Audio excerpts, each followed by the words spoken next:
First, kiss. And then carouse. Or else carouse first, then kiss. Whatever takes the blade that in my memory is. Or wine, and then a buzz. Buzz me, dear, and give me wine. I'd have your reddest hock, or else your reddest lips on mine. Come, tongue me, dear, and till me, dearest, with your tongue. I am an old sagacious fool. Nor you nor I are young, but we have lips to guzzle with. I will guzzle on your lips. Far from the floating sailor boys amongst the sunken ships. First kiss me, then and then forget. I shall forget within your kiss the captaincy and storm that all my memory is.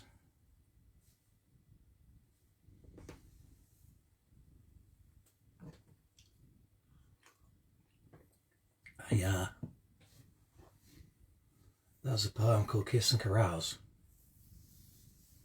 Maybe, obviously. How are you doing? I hope you're well. Thank you for joining me and having a listen today. Stick around as long as you want. There's no obligation to stay till the end, although the video will be on the timeline after if you want to catch up later on. That was a kiss on the carouse. It was a kind of a monologue. It's almost a character. It's almost a touch of acting almost thrown in there. I'm quite good at drunk acting, it seems. I don't know if I was there, but... And so I was going to do a few poems along that sort of lines of somebody speaking, not necessarily me, probably not me, but somebody speaking, a character. A dramatic monologue of some sort, whether it's a long or a short. And I'll be reading from somebody else's poems as well at some point in the middle. So thank you for joining.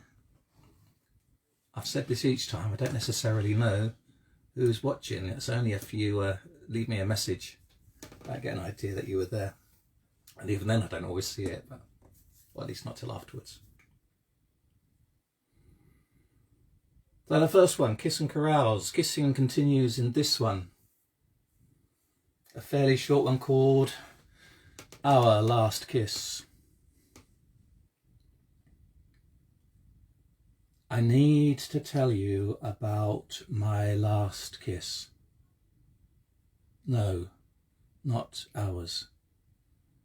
You weren't there. And ours tend to be deliberate. This was not meant, though it happened like a butterfly. It went, dried on my lip, fired. It took me with it, flying still. I'm flying still in some sort of pursuit. Perhaps you can grab hold of my foot or find a way to bring me down. Please, wake me, but not with a kiss, okay? Our last kiss. I'm sorry. It was yesterday.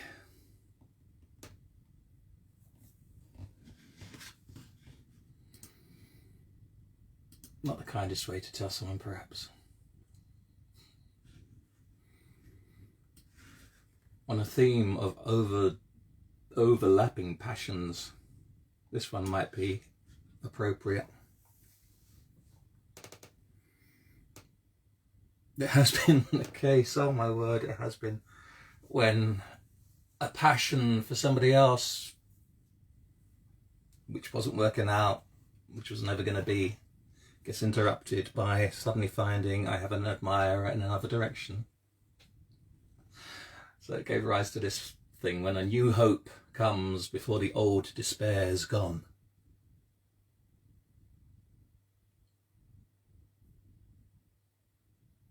that you come now, before hope for that other love is gone. A lone bearer of the water. I fear my body's revolt should you offer that cup with a long scream taking you up. They're not mine, but you are. Light from afar streaming like a river from a full heart. What gush is this? Left cold in a dry bed, seeing gold on your skin like the glad sun coming in. Why should I not run? Grief might be forgotten or revived by a new dawn light. And so as you come near, disloyal I, from an old fear of letting go, shy, hide myself in a stilly, shadowed place. Wonder at the intrusiveness of your face.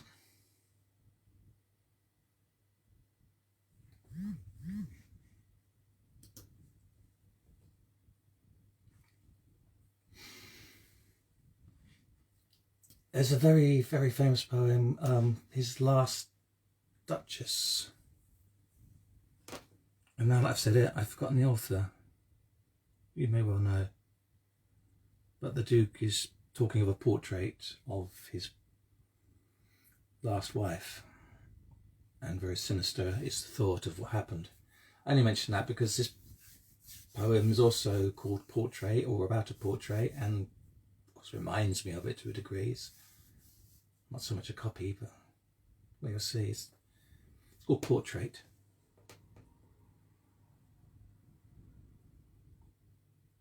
I would not have my misery too visible, he said. Those who do not know it cannot see it anyhow, and those that do will see it without being shown.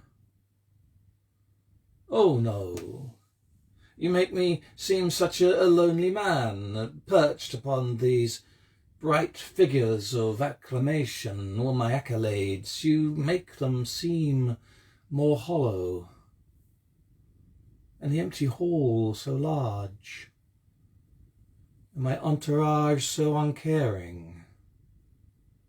Allow me some comfort here, at least in this commemorative painting, some touch of bliss. You have me hung as someone forlorn and sadly sung. Include my children here and there, and change the red-eye glare that pounces from my brow. I would not have my situation now stand for all the years of my life. Include my latest wife, and all the petted animals that wore away my legs, and instances of the verse extolled, and my enemies who curse in their defeat, show them bleed away in routed wild retreat. I would not have my misery so visible. I would have them think, when I am dead, I would not have them think that I did not love her once.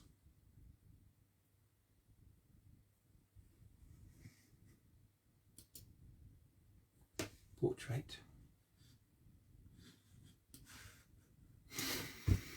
Now, I've been getting by with a special guest by reading printed works of my friends, mostly from their books.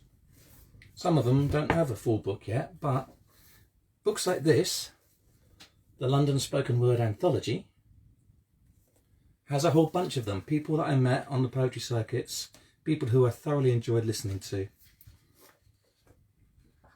some of whom I've become good friends with. And so I want to read a couple from this. Now, there's only one of each from each of the poets in here, so I can only do one from each. I know the second guest does have a book of her own, but I don't have a copy of that. And I read this by a young fella that I know called Ikke Campbell. Now, I've only ever heard his name pronounced Ikke, but it could be Ikke, and I hope I haven't got it wrong. But this is, and he doesn't write a great deal, and he doesn't perform a great deal. But this is one that I think I heard him perform, and which is included in the book, the London Spoken Word Anthology. And it's called I Dreaded the Day Until It Happened. The Encounter. There were times I dreaded the day until it happened. Awkward encounter. Our eyes met, we looked at each other in the same way I would accidentally look at a stranger. Yet, she wasn't a stranger. My brain refused to terminate the memories we shared together, how great they were, but we're not together. Whilst I process, I had to search engineer my brain for words to say. Although we were on two different paths, the destination remains the same. Now the encounter. She sat next to me, intentions unclear, a long grey dress and smartly done hair, phone in her hand and a message unread. Is that her new friend? Hey, she speaks. Thoughts interrupted. Yeah, you? A slight smile. But I know to eliminate any hopes of revival, I'm good. 2-word phrases. Now what do I say? So many things I need to say once the language is found. I promise I will alliterate. But till then, how's your day? It pains me to listen, so I watch her lips and travel back in time and wonder how they're not reconnected to mine. I nod and pretend that my smile is a symbol of happiness as she tells me about her day and how, yeah, it's okay, yourself. And I'm like, I'm alive, best. Now, what sort of response is that? A shared thought between both of us. Now all she can really say is okay. Uncomfortable smile exchange.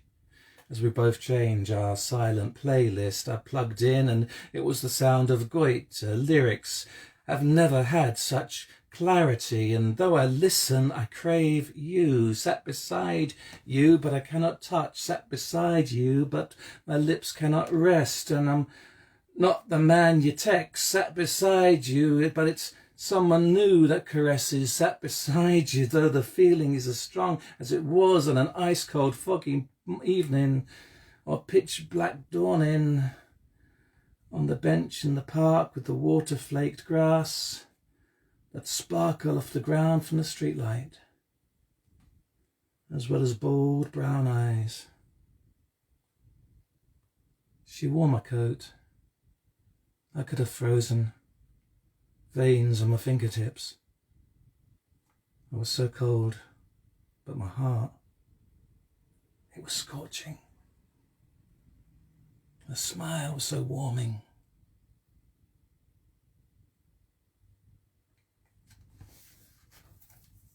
Ikke Campbell. I dreaded the day until it happened. And another one from that anthology, the London Spoken Word Anthology, in a short bit.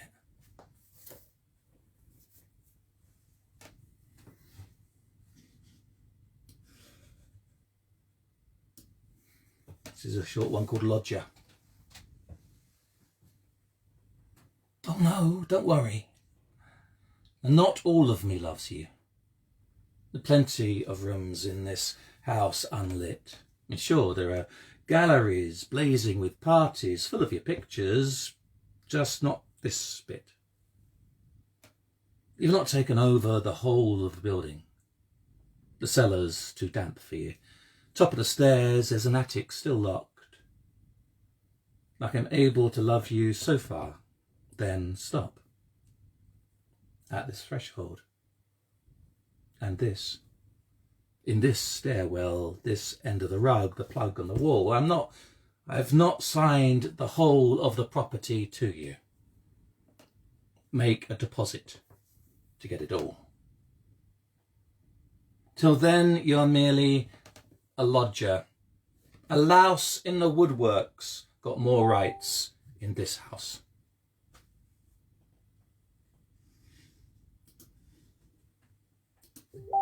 The lodger.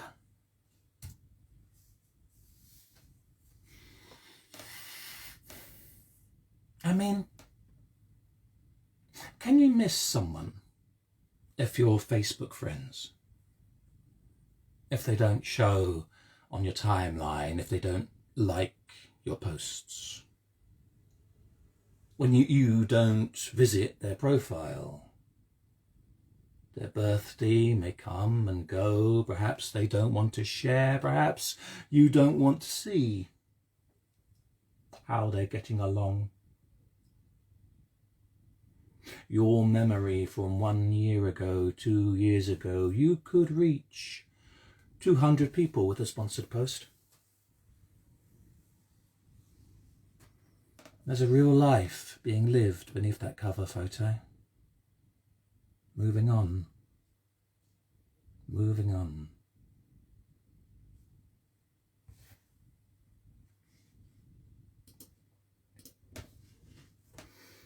God, there seems to be a theme of regret amongst many of these. Oh dear, where's that come from? Hope you're doing okay. I think this one was put in mind by recent house movings and having to box stuff up. It's called sorting. Tell me, do I try to make sense of it now? I mean, this belongs to this box, pick it up, put it there, that these don't go together. This place there needs no more consideration. This bit doesn't fit there, it goes this bit, put it, this goes with that. I'll leave till things are clearer. Leaves just that and this and those to do. I'll clear all that, I'll throw it in the bin. So why this overwhelming feeling? Pushes all away in brimming tide. Makes a mess of all my sorting. Best to hide, best to... Okay, start at this corner. These things I will not need till summer. Put them, take that hand gentle on my shoulder. Yes.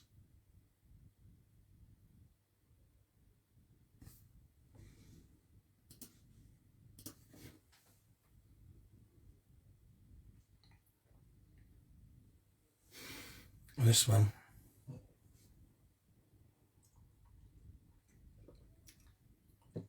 Called Stab.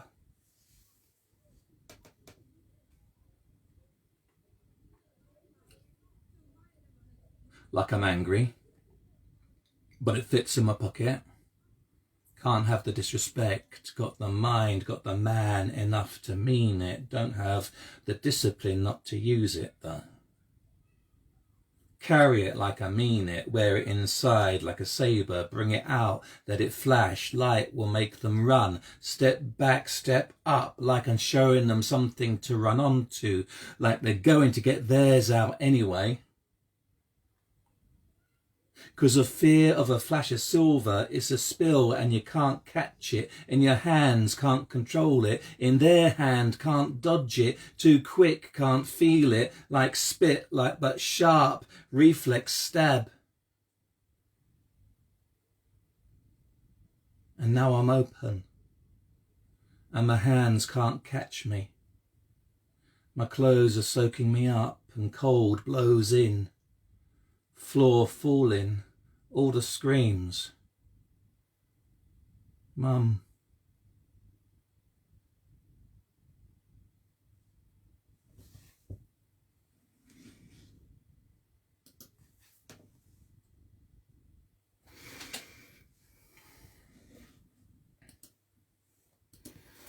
Now, I hope I'm okay for reading this next one. It may seem a bit odd. But in part, this is wanting to let you hear voices that maybe you wouldn't hear otherwise. And in part, it's to kind of make the point that something I keep coming against is when it comes to racism, many people don't see it because they assume it's that out and out, belligerent, anti someone. And the thing is, it doesn't need antipathy. It doesn't need hatred or callousness even to act in a way that impacts somebody in a way that is essentially racist. And there's a way of seeing it that I think many of us are not exposed to. And this poem calls out an instance of that. It's by my friend Antonia Jade King, AJ, who was one of the first poets that I saw when I started reading in London. And I think it might have been this poem that she read. What incredible woman, quite wonderful woman. And she does have a book published since, I believe, by Bad Betty Press, and I've posted details to that. But here she is calling out something. And it does also capture some of that resilience in the face of such exhausting, continuous, tiny little snipes sometimes. So I hope she doesn't mind me reading this. It might seem a bit strange coming from me. But here we go. To the woman who called my hair unprofessional. You call it unprofessional because, of course, professionalism is straight and white. I am too much for you, and I accept that. I've never followed patterns of rules, and my hair hasn't either. Neither of us want to be tamed. You call my hair wild. I call it alive. When you try and push us to the ground, we will both rise to the sky and take up the space we are both entitled to. See, apparently my hair is good enough to touch even when I don't want you to, but also it's the reason why I should not get a job. Listen. My hair is meticulously looked after glory. It is coconut oil covered beauty. It is all the hours I have spent lovingly detangling. It is resistant to your words because I've put too much love into these curls. Your hate cannot break through the sheer butter barrier I've wrapped each of these curls. My hair bounces when I walk like it refuses to stop dancing. You will not stop us dancing. I have spent years massaging pride into this scalp. I have taught each curl on his head its history. You cannot undo the education by this point. There is more power in one strand of hair on this head than in your entire narrow-minded existence. If my hair distracts you, you're probably a racist. If my hair distracts you, you're probably a racist. Don't frame this in corporate jargon, and don't claim it isn't racial. Don't attack me and call it concern. I have learnt what that looks like. If my hair is too big, I suggest you make room.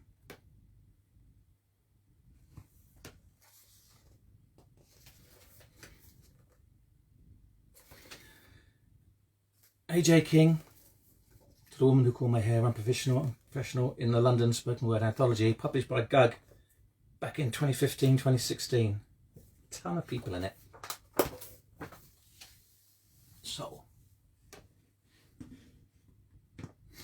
hope you're doing all right out there. These last few touch more on the folklore, fairy lore, mythology and such.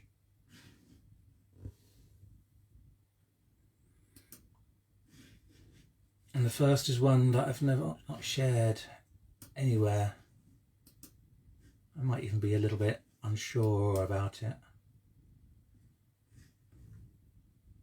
So this may be a way of testing it and seeing if I believe in it as I think it might deserve. So let's see.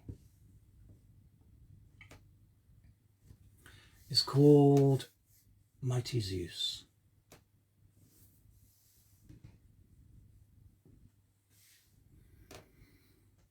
Mighty Zeus. I think men taught you this, thinking they were you. Such beauty as lives in thunder, dies in lightning, I would not resist. But with consent, the price of my surrender. I did not choose to live, nor you, nor have the fire stolen. Limits to our power. Mighty Zeus, will you listen to your mother? She cannot be escaped. You burst from her secretly with her permission, caught you as you fell. When the fates have cut, there is an emptiness we walk into, further spins the tale.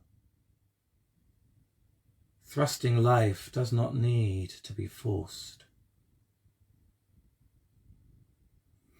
Mighty Zeus, see the little men hunkered under shields who claim your aegis. See the women spread beneath their heels. This is not the way of things.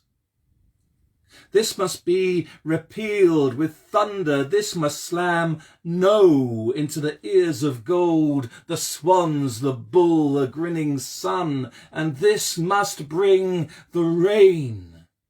Mighty Zeus, streaming from the eyes of a king in heaven, Olympus must see you weep, your queen must see you weep, all the gods besides must weep in turn.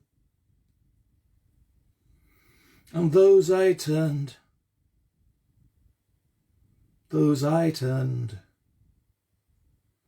maybe then the spell will wane. And I, Medusa, will be something human once again.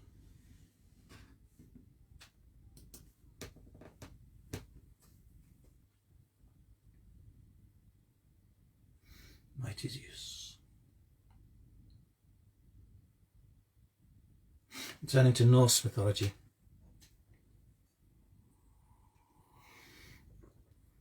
The god Odin, seeker of wisdom, seeker of the means to see what will come, so that he might fend off disasters and keep things as they are. Surrendered his eye, gave an eye for a sip from the well of weird, the well of fate, Mimir's well. And now he walks the worlds one-eyed. This poem imagines the immediate aftermath of that sacrifice, when he returns to his wife Frigga, and she comes to tend to the wound. From Mimir's well. Before all else, the eye must be cleaned, the absence of eye, the opening carved in blistering skin, the brow left gaping. Horror put aside, hope left waiting, scraping maggots away, screams in the gullet, making new use of 9 runes. Odin's eye unseeing, Odin's gap, bleeding tears he always kept, quiet weeping on the bench, led him to the brimming well, bargaining with Mim. Saw him in the weave, saw him give to the wave, his white, black and red, his blue light faded. Not enough for him what I know in the web, not enough now. Knowledge comes now out of the unknown, of the unwoven. No longer the hanging lines of the loom revealing. Shadows beyond the walls shade what is there. Over the mountains are mostly things waiting. Harder to know what has not come yet. The beguiling gap, grinning at its lip. The new line of spit to be added to the loom, little else besides, but now I see it. Knowing in his eye, in his absence of eye. Odin knows more. Odin lost in the roaring opening gap of what must be, of what must follow. Odin's eye under the stream sees the flood coming. Foolish king! Foolish husband, father of my child, untrusting even of my every water, of my blood, surrendered, blood kept. In his eye he carries the emptiness of the womb. And what comes in, kept, of the cold wind, in that shadowed gap, shows a spark.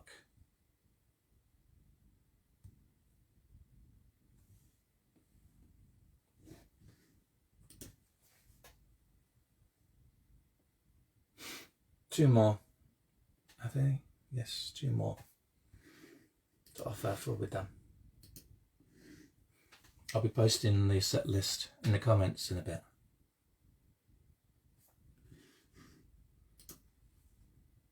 This one steps away from mythology to something that actually happened, kind of. Leaning back against a silver tree, passing through the bark, I found myself there in the roots, talking to all sorts of people. This is the story of it. Falling in at the base of a silver tree.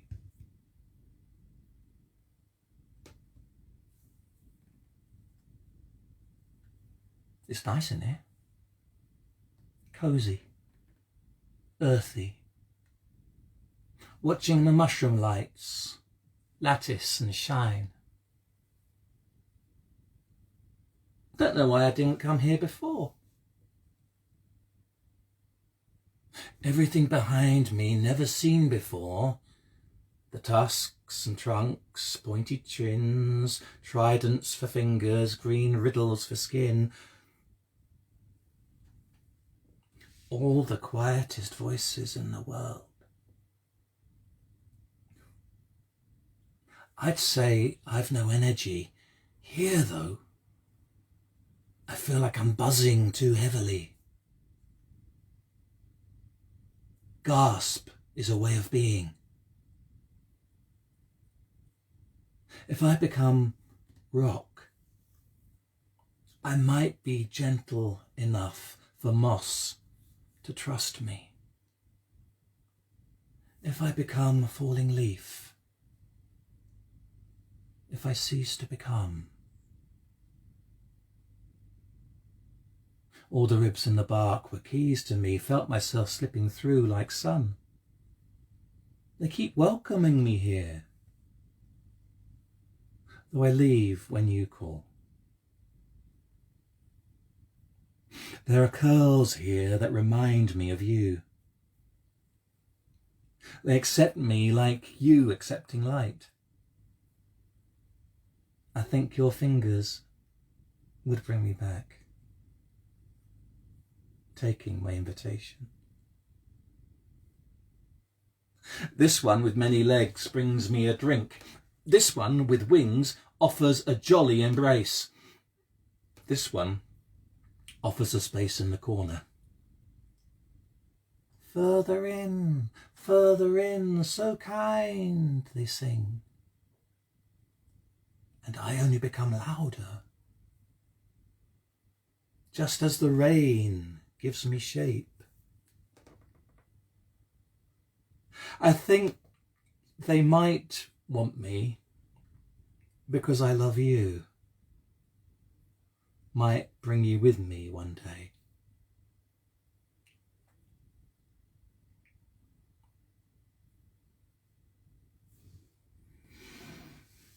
Falling in.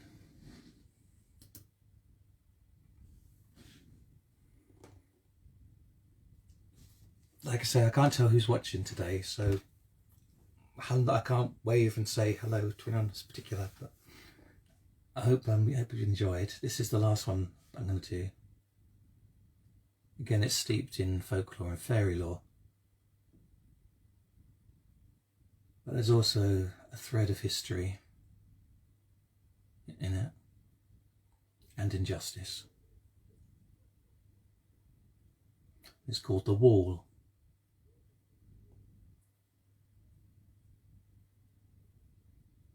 For she is the landlord's daughter, while I am a creature of Fae.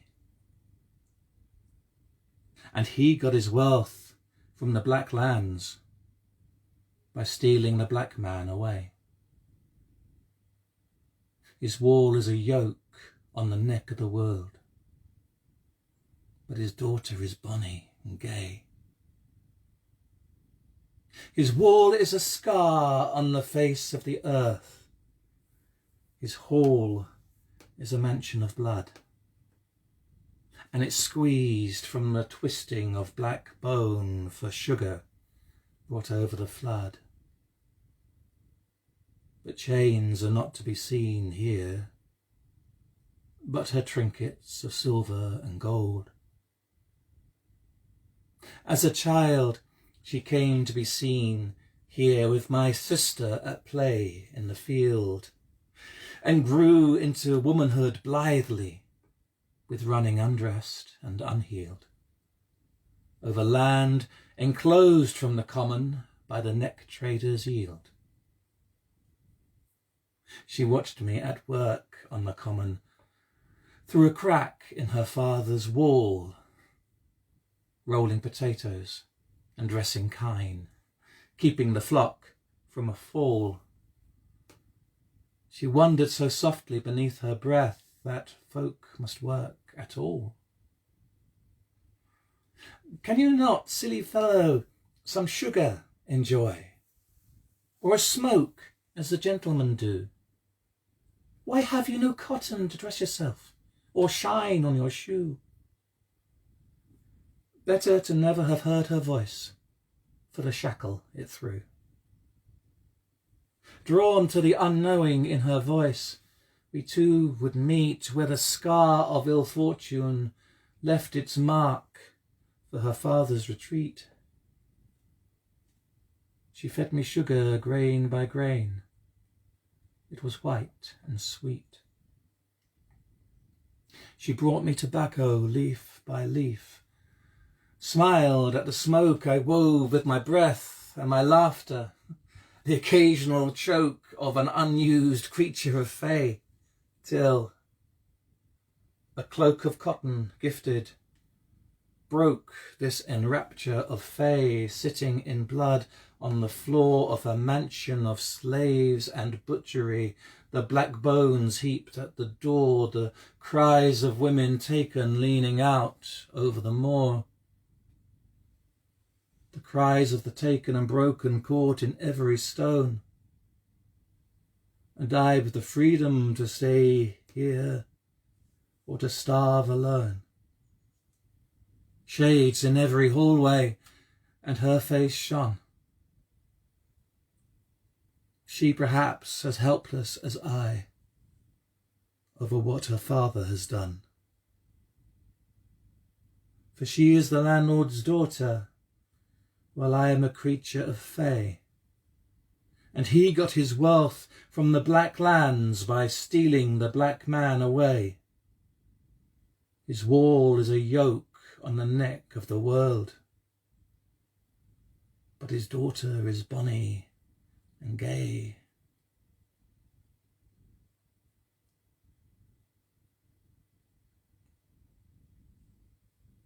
I saw a black man walking free in the years since she passed away, with vulnerability in his eye and a look of dismay at the walls built from his mother's bones, still standing today, at the walls built from his father's bones and the wealth of the trade,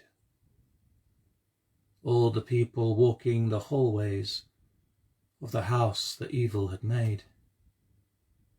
A beautiful daughter's portrait hung in shade. A daughter bonny and gay. You knew her, he said. And I knew of her father's trading, said I, of the lives of the dead.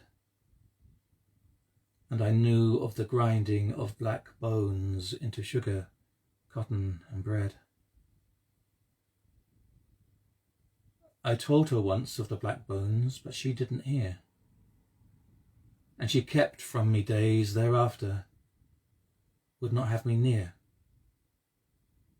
So silence has been my cloak this many a year.